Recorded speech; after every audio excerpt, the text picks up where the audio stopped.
আসসালামু আলাইকুম। তো আজকে নতুন একটা ভিডিও নিয়ে আসলাম আপনাদের মাঝে।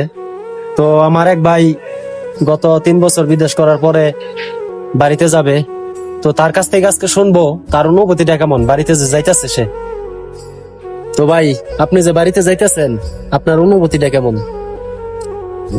কোনো অনুভূতি নাই, হাসমু না কানমু এটাই বুঝতে পাইতেছি না। আচ্ছা যেখানে আসিল ভিতরে সব মরে গেছে গা। আচ্ছা। তো বুঝছেন? এমন কেন হইতেছে?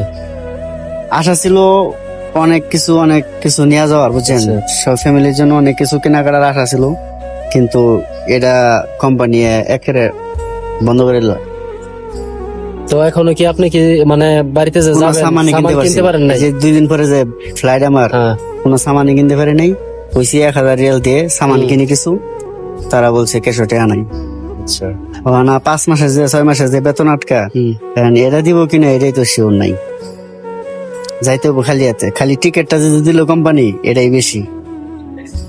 তো তাহলে আপনার জন্য তো অনেক দুঃখদায়ক একটা বিষয়, যেহেতু এখনো টাকা পান নাই, আপনি 2 দিন পরে বাড়িতে যাবেন। একটা পুরুষ মানুষের শক্তি হয়েছে টাকা, যদি তার কাছে টাকা না থাকে তাহলে সে বাড়ি যায় কেমনে আনন্দ করবো আর কেমনে মজা করবো। এটাই তো দর্শক, আপনারা তো মনে করেন যে প্রবাসীরা যাওয়ার সময় অনেক খুশি, অনেক আনন্দেই যায়। এটা অবশ্য ঠিক যে অনেক আনন্দেই যায়, কিন্তু প্রবাসীর পকেটে যদি টাকা না থাকে, তো তখন একটা প্রবাসী বুঝে যে টাকা কি জিনিস আর যাওয়ার সময় কেমন লাগে। সেটা আপনারা একটু বলবেন যে সে যে বাড়িতে যাবে তার মনের অবস্থাটা এখন কেমন।